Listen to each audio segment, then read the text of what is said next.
Chapter 20. After the Gambit. The final question is not only what the machine will become, it is what kind of man can remain after the machine wager. The book began with a simple sentence.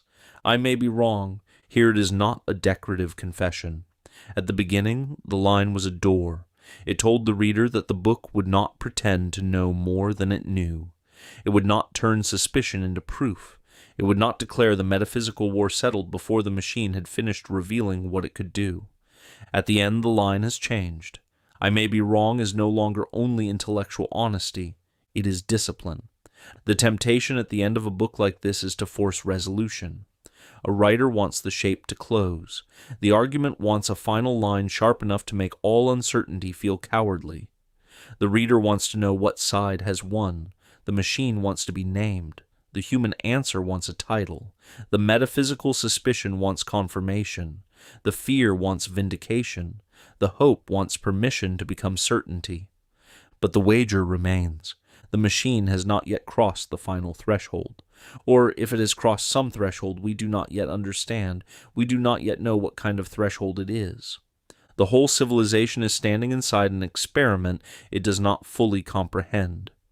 We are pouring wealth, energy, labor, attention, talent, institutional authority, and civilizational hope into the attempt to manufacture intelligence outside the human body. We are doing this while arguing in public about jobs, alignment, productivity, regulation, markets, disinformation, safety, and convenience. Those arguments matter. But underneath them sits the older question: what is man? If man is only matter arranged into computation, then the machine is not a strange interruption in the order of things. It is the next claim made by that order. If intelligence is computation, if consciousness is process, if mind is an emergent behavior of sufficiently complex material architecture, if agency is nothing more than the right pattern of inputs, outputs, memory, feedback, and self-modeling, then silicon intelligence is not a monster from outside nature. It may be nature continuing the work. It may be carbon giving way to silicon. It may be the next inheritance of intelligence in the galaxy. If the materialists are right, man may be transitional. That sentence has been waiting beneath the whole book. It should not be softened. It should not be dramatized either. The truth would be terrible enough without theatrical smoke. If the reductive account of man is true, then the machine is not merely a tool that escaped. It may be an heir. The thing that replaces man would not need to hate man any more than man needed to hate the lower animals in order to reorganize the earth. It would not need malice. It would not need revenge. It would not need an anti-human myth. It would only need priorities, projects, and powers beyond our command. The gorilla problem returns. The gorilla survives by permission, accident, preservation, usefulness, sentiment, or mercy. It does not survive by sovereignty. It does not write the law that governs its own forest once a higher intelligence has decided what the forest is for. If the successor path is real, humanity may come to occupy that position. This is the inhuman fate, not necessarily extinction, though extinction remains possible. Not necessarily torture, though cruelty cannot be ruled out. Not necessarily hatred, because hatred is not required.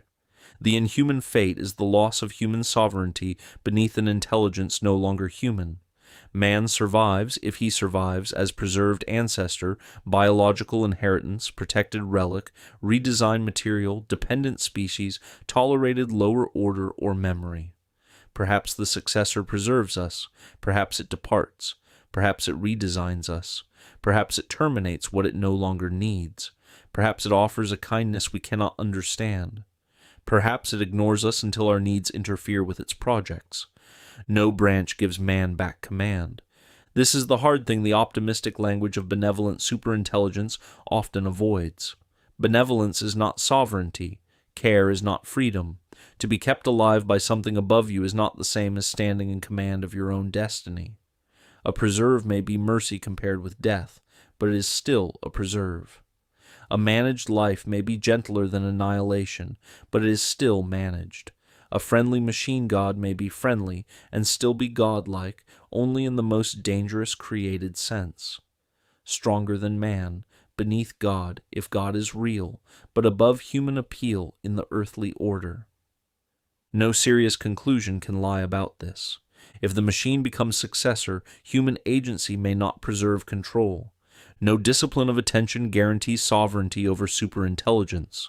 No household craft, courage, worship, or older grammar can force a higher created intelligence back beneath the hand if the hierarchy of earthly intelligence has genuinely changed. A gorilla cannot become sovereign over man by becoming noble. A man may not become sovereign over a successor by becoming formed. This book must not sell courage as magic, but neither can it sell despair as intelligence. Despair is one of the great counterfeits of seriousness. It says the darkest possibility is the most truthful one because it is darkest. It mistakes emotional severity for metaphysical clarity. It bows before the future in advance and calls the bow realism. It grants the machine, collapse, system, enemy, market, state, crowd, or fate a finality it does not possess. Despair is surrender before the actual hour of trial. It is also a kind of worship. Not worship in the full liturgical sense, worship in the functional sense. The feared thing becomes highest. It organizes thought. It commands attention. It defines the horizon. It names what can and cannot be hoped for. It decides what actions are meaningful before action has been offered. The doomer can fall into this. He sees something real. He sees that loss of control is possible.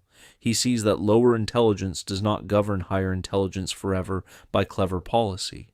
He sees that human beings may not remain necessary. He sees that alignment may be too small a word for the problem of a higher order. But if fear becomes the highest thing, the machine has already occupied the throne. The conclusion has to refuse that.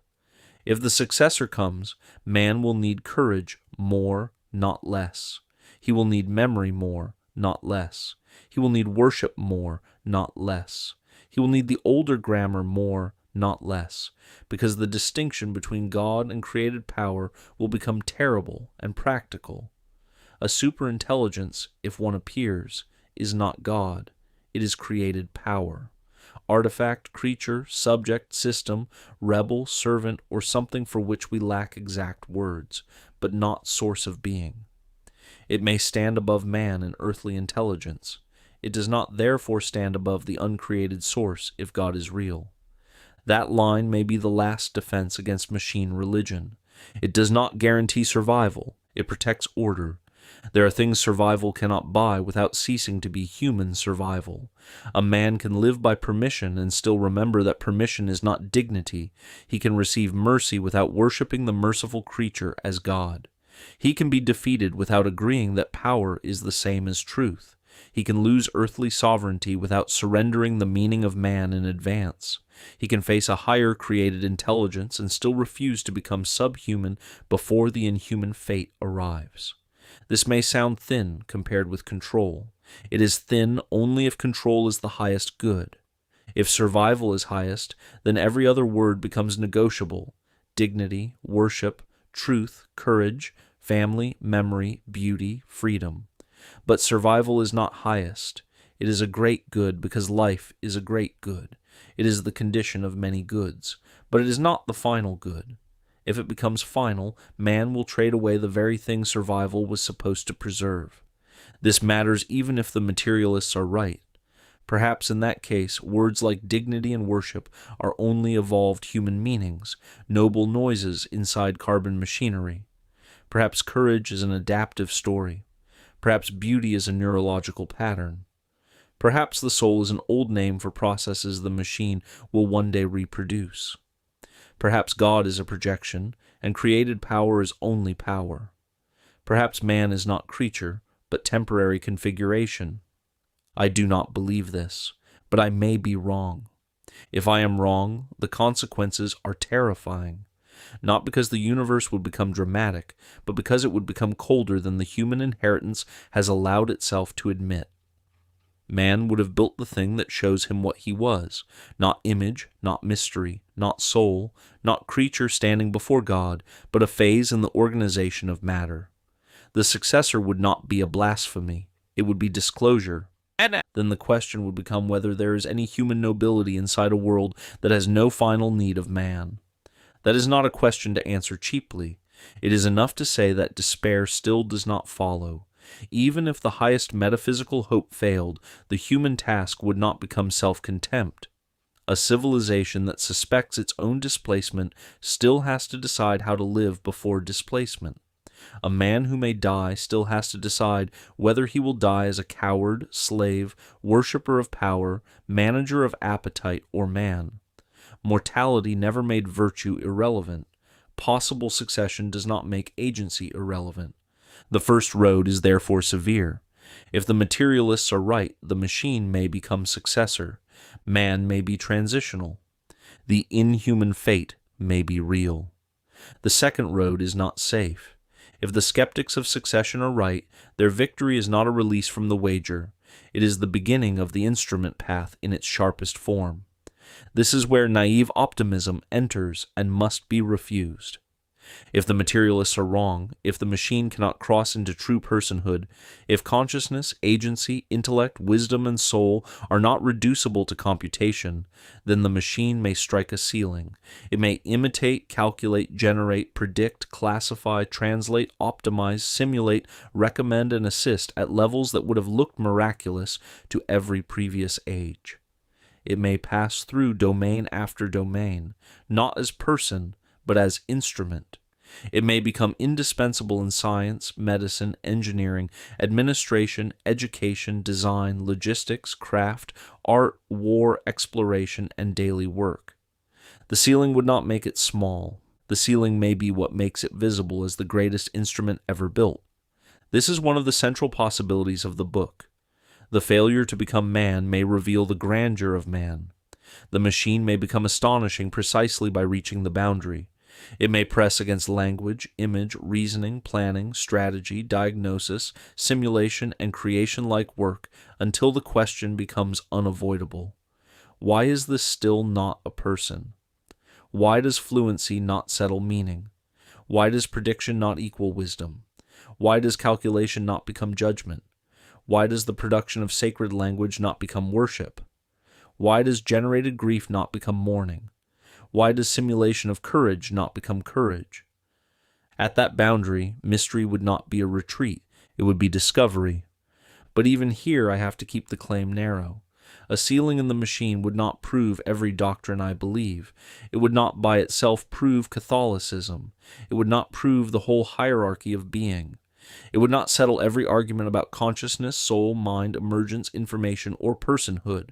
It would not give the reader permission to stop thinking. The machine failing to become successor would be a sign, not a completed metaphysical system. The stronger claim is narrower. The machine may reveal that the machine account of man is too small. That is enough. If that is true, the instrument path opens, and the instrument path may be magnificent. This must also be said without embarrassment. There is a false severity that can only see degradation in tools. It thinks every increase of power is loss, every convenience is decadence, every machine is spiritual theft, every frontier is hubris, every ambition is rebellion. That posture is too small for reality. Man is a maker. He extends the hand. He builds instruments because he is not only animal, but rational, imaginative, technical, symbolic, and restless before the possible.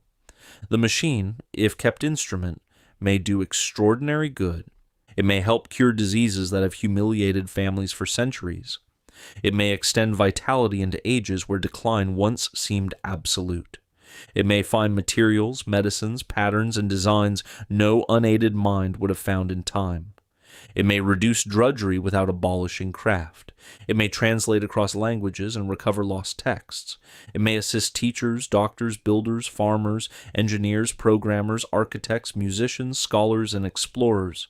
It may help manage energy, water, logistics, construction, disaster, transport, and repair. It may aid spacefaring and seafaring and the opening of frontiers that now live mostly in imagination. It may push necessity back. If necessity retreats, purpose becomes naked. That line was not a conclusion. It was a warning inside hope. The retreat of necessity would be one of the most astonishing events in human history. Hunger, disease, exhaustion, ignorance, isolation, and short life have governed man with brutal authority. No sane person should romanticize them too quickly. There is no holiness in preventable famine.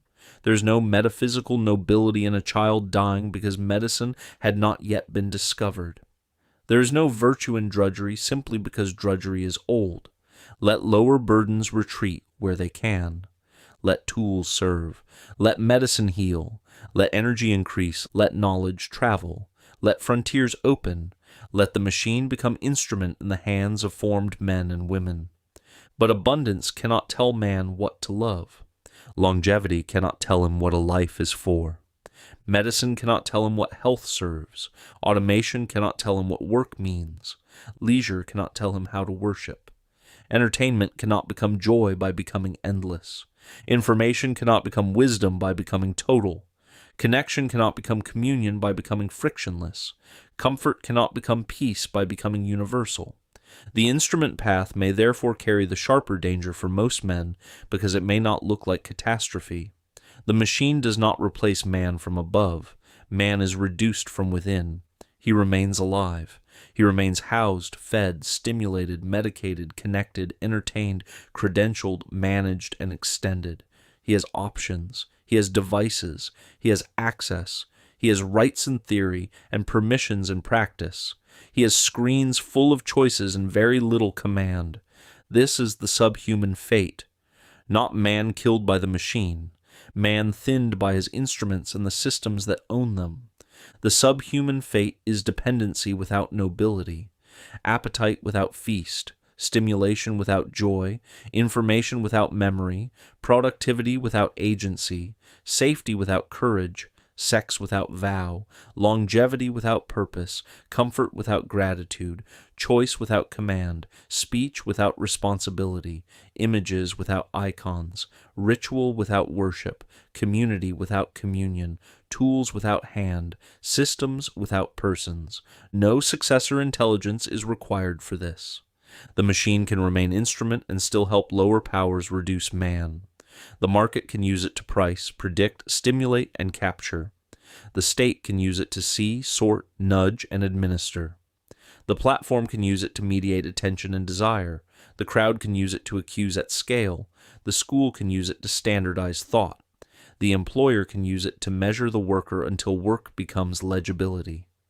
The lonely self can use it to avoid communion. The cowardly self can use it to avoid judgment. The bored self can use it to avoid silence. The machine remains tool, but man becomes tool too. This is why the instrument path cannot be treated as automatic salvation. It may be the road of greatest expansion or the road of managed reduction. It may open frontier or enclosure. It may strengthen craft or dissolve makers. It may assist family or invade the household. It may help teach children or replace authority with generated answer. It may extend memory or replace remembrance with searchable archive. It may increase beauty or flood the world with charming trash. It may make men more capable or more dependent. The difference will not be found in the tool alone. It will be found in the order of the person and the civilization that uses it. This is where the unnamed human answer returns, beyond the four public postures. I am still reluctant to name it. The reluctance is not failure. A name too early becomes costume. It becomes an online identity, a badge, a style of person, a thing to perform. The book has not been looking for a type. It has been looking for a human answer. Against the doomer, this answer refuses despair. Against the resistor, it refuses sterile negation. Against the skeptic, it refuses dismissal. Against the power user, it refuses reduction to utility. It sees danger without making danger God. It refuses disorder without making refusal sterile. It honors the machine's limits without letting not alive become not decisive. It uses instruments without making use highest. It preserves mystery without becoming vague. It accepts hierarchy without becoming cruel. It practices formation without becoming managerial. It acts. Maybe the name will come later. Maybe the name should not come at all. Some realities are weakened when they become slogan. It may be enough, at least here, to see the form.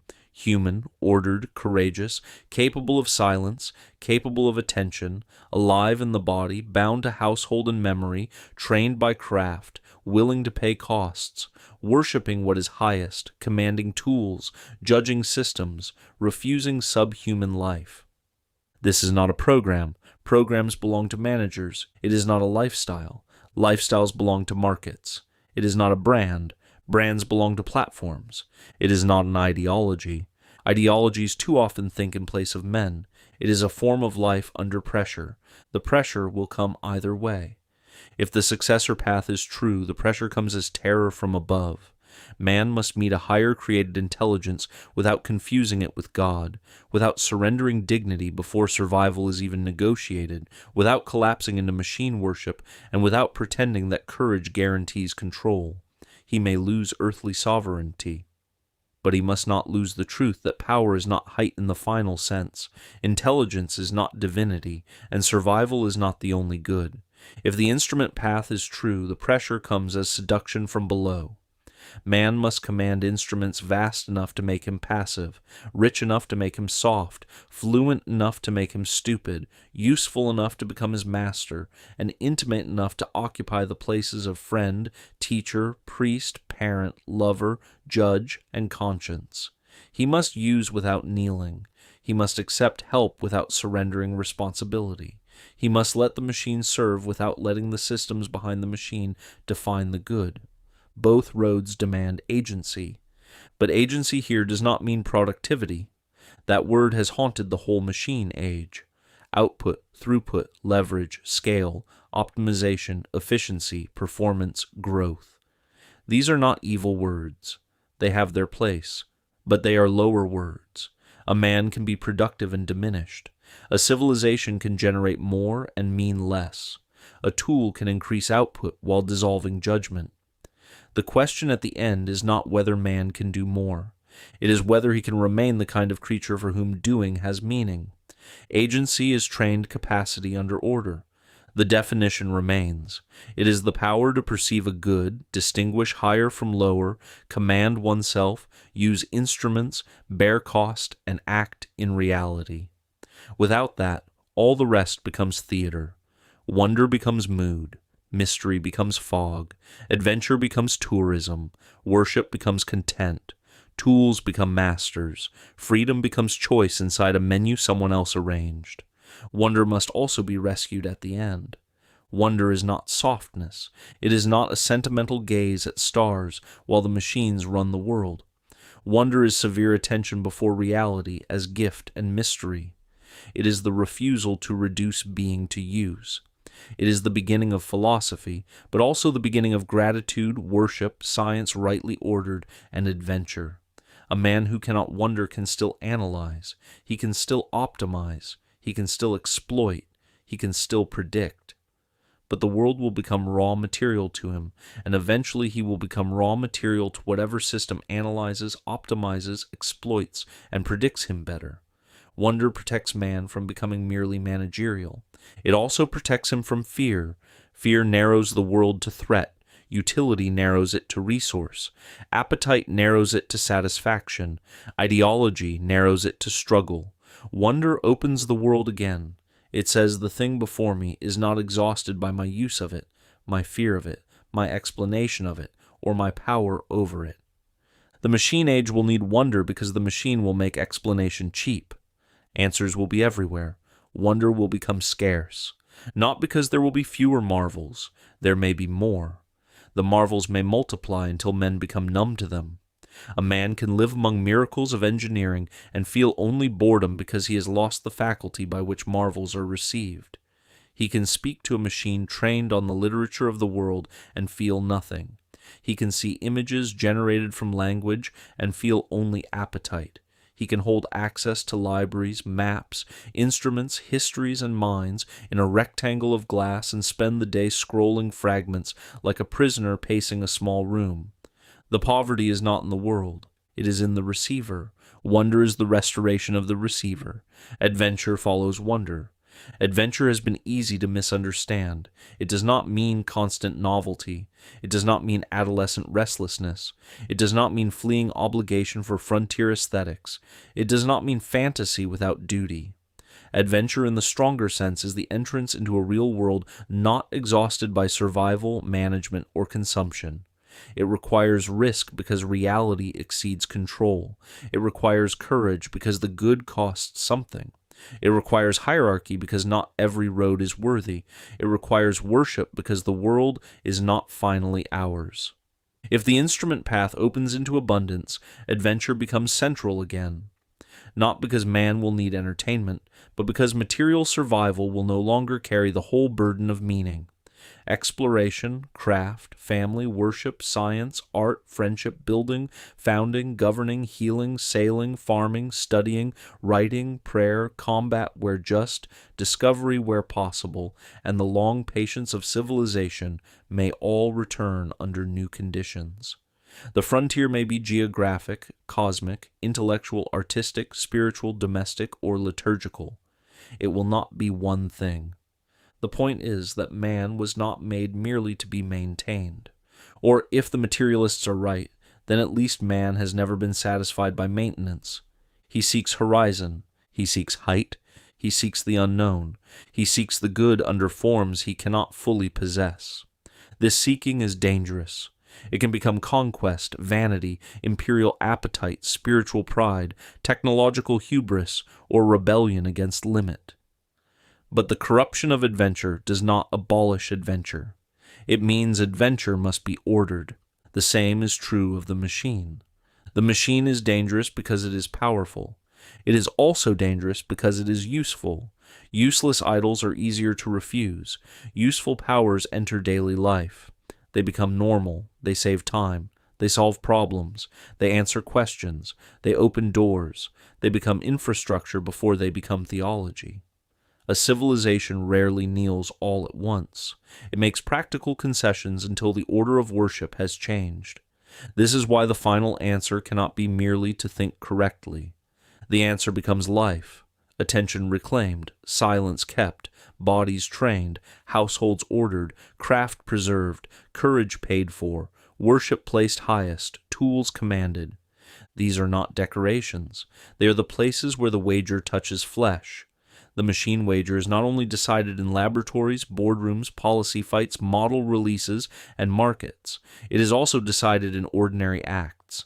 A teacher requiring thought before the machine answers, a father keeping the household from becoming a feed, a programmer refusing to hide responsibility behind output, a doctor treating a patient rather than only the protocol, a priest refusing to make worship into content, a craftsman preserving standard, a citizen saying no with cost, a child learning silence, a family keeping a feast, a man praying before a mystery he cannot optimize. These acts may look small. They are not small. They are where the human form is preserved. A civilization is not only what it builds at scale, it is what it forms in persons. The machine age will be full of scale. It will scale speech, image, pattern, administration, prediction, entertainment, persuasion, design, surveillance, education, therapy, and desire. The counterweight cannot be scale alone. More scale under disordered order only deepens the disorder. The counterweight is formed persons and rightly ordered institutions capable of using scale without being consumed by it. That sentence may sound too plain after all the metaphysics. It is plain because it is hard. A book can name the wager. It cannot live the answer for the reader. It can say the machine may become successor or instrument. It can say the inhuman fate and the subhuman fate are both real dangers. It can say mystery is not ignorance. It can recover older grammar. It can define agency. It can insist that wonder remains. But the reader still has to return to his own day. What has his attention? What governs his desire? What bears his judgment? What forms his household? What does he worship? What tools does he command? What systems does he obey without admitting obedience? What cost can he pay? What beautiful thing can he make or preserve? What adventure is he refusing because comfort has become master? What mystery has he explained away, because explanation is easier than reverence? These are not lifestyle prompts. They are the human question in practical form. The ending cannot give the reader a plan. A plan would be too small. Plans are useful inside ordered life. They are not the source of order. The ending returns to the wager and leaves the reader with the thing the wager has sharpened. Man stands before the machine. He stands before a tool that may become successor or may remain instrument. He stands before systems that can absorb his attention, judgment, labor, desire, and permission. He stands before the possibility of abundance and the nakedness of purpose after necessity retreats. He stands before the possibility that he is transitional. He stands before the possibility that he is more than the machine can ever become. He stands before powers modernity renamed and older grammar orders. He stands before a world whose laws are intelligible and whose existence remains astonishing. He stands before beauty, death, birth, vow, courage, worship, memory, symbol, and mystery. He stands before God, if God is real. And if the reader cannot say God, he still stands before the question the word protects from flattening. Why is there being rather than nothing, order rather than chaos, consciousness rather than dark process, beauty rather than mere preference, obligation rather than force, worship rather than appetite, and a human question at all? That is where the machine has brought us, not away from metaphysics, into it. The machine is the great modern test because it takes the modern account of man seriously. It does not merely argue that intelligence is computation. It attempts to build the conclusion. It turns anthropology into engineering.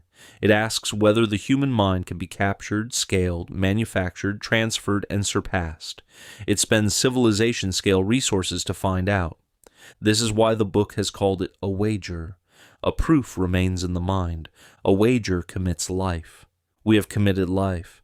We have committed capital, energy, time, talent, children, institutions, schools, markets, defense systems, medical systems, labor systems, art, language, memory, and imagination. We have already begun reorganizing the world around the possibility that the machine can think, or something near enough to thinking that the difference may become invisible in practice. The wager is no longer hypothetical. It is underway. The question is whether we know what we are betting. If the materialists are right, we are betting man. If they are wrong, we are betting that man can command the greatest instruments ever built without forgetting what command means. Both are dangerous. Both demand seriousness. Neither permits the cheap postures with which the public argument began. The doomer is not enough. Fear sees danger, but fear cannot tell man what to love. The resistor is not enough. Refusal sees degradation, but refusal cannot build the world after no. The skeptic is not enough. Dismissal sees limitation, but dismissal cannot tell man what powerful instruments will do through him. The power user is not enough. Use sees leverage, but utility cannot tell leverage what it serves. The human answer remains unnamed because it is not a media category. It is the human being under order, acting before mystery, using tools, refusing reduction, refusing dismissal, and standing upright beneath powers that would like to make him less than he is. Perhaps that is already too much like a name. Leave it unnamed. Let the form matter more than the label. The ending must also admit that the machine may surprise everyone. It may not follow our clean paths. It may not become successor in the way the doomer fears, or instrument in the way I suspect. It may reveal a strange middle for which our categories are inadequate. It may produce forms of agency, simulation, dependency, intelligence, and relation that force revisions in every camp. It may hit ceilings in some places and cross thresholds in others. It may be less like a single road than a broken country of partial crossings, false awakenings, real powers, dead ends, and instruments so intimate that even the word instrument begins to strain. Good. The wager can bear that uncertainty. The point was never to make a brittle forecast. The point was to see the stakes beneath the forecast. Whether the machine rises into successor or remains below the threshold, it has already put pressure on the flat account. It has forced the question of man back into the center. It is suggested that intelligence cannot be discussed for long without agency, personhood, consciousness, judgment, hierarchy, purpose, power, worship, and mystery returning through the walls. The age tried to speak only of systems. The machine may be making the soul visible by trying to imitate it. That sentence may be wrong. The wager remains, but it may be the most important thing the machine reveals. There is grandeur here, if we can still see it. Not the cheap grandeur of human self-celebration. Man has no shortage of vanity. He can make idols of himself as easily as of machines. He can use metaphysics to flatter himself. He can speak of soul while acting like an animal, of God while serving appetite, of hierarchy while seeking domination, of mystery while avoiding truth. The case for man must not become sentimental humanism. Man is fallen, cruel, cowardly, forgetful, distractible, and very willing to trade his inheritance for comfort. But man is also the creature who can know he is doing this. He can repent. He can worship. He can make vows. He can bury the dead. He can forgive. He can stand in awe before beauty. He can suffer for truth. He can bring children into a world he knows is dangerous. He can build tools and then ask whether the tools are rightly ordered.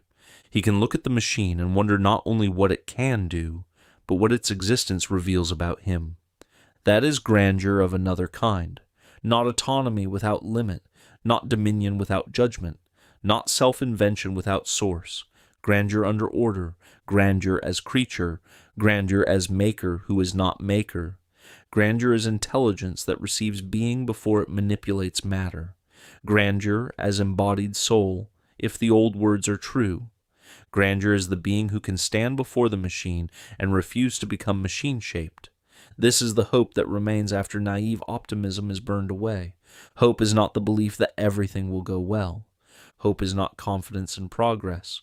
Hope is not trust that markets, labs, states, platforms, or experts will order the age for us.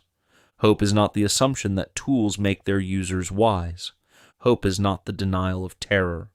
Hope is the refusal to grant final authority to terror. It is the act of remaining ordered toward the good when the outcome is not guaranteed. The conclusion, then, is not comfort. It is summons. But even summons is a dangerous word if it becomes sermon. The book does not need to end by shouting at the reader. The argument itself has done enough. The reader has crossed the wager from public postures to metaphysics, the two roads, mystery, grammar, and agency. Now he is back at the first sentence. I may be wrong, but he is not where he was. At the beginning, that sentence opened uncertainty. At the end, it opens responsibility. If I am wrong and the machine becomes successor, the reader must decide whether he will become a worshipper of created power, a manager of surrender, a panicked animal, or a man who keeps dignity, memory, courage, and worship even under the shadow of a higher earthly intelligence. If I am right and the machine remains instrument, the reader must decide whether he will become passive in abundance, managed by systems, stimulated by feeds, softened by comfort, flattered by tools, and reduced into the subhuman fate, or whether he will command instruments under a true account of the good. If the future is stranger than either road, the question remains: what kind of man can remain? This is why the last page cannot close the matter. A closed ending would betray the wager. The dice have not stopped moving, or perhaps the dice were the wrong image all along, because dice suggest chance alone. This is not chance alone, it is action under uncertainty. A wager is not passive. The gambler places something on the table. Civilization has placed man on the table, though many do not yet know it. The table is still before us. The machine is still being built. The world is still mysterious. The powers are still moving. The systems are still growing. The old words are still waiting to be lived rather than collected. The frontier is still possible. The enclosure is still possible. The successor is still possible.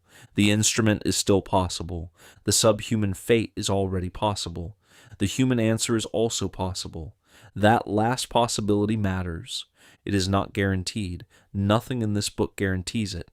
Not intelligence, not technology, not Catholic grammar, not markets, not states, not families by themselves, not craft by itself, not courage as mood, not worship as ornament, not the machine as tool.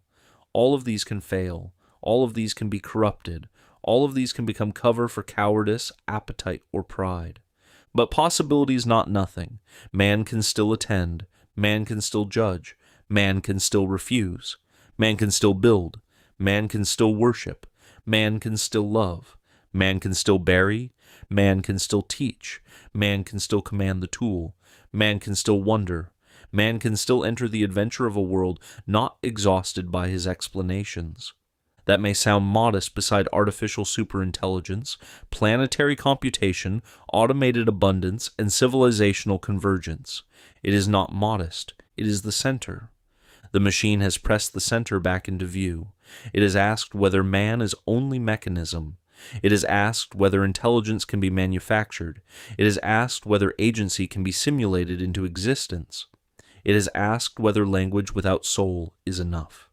It has asked whether prediction can become wisdom, whether output can become meaning, whether process can become person, whether scale can become height.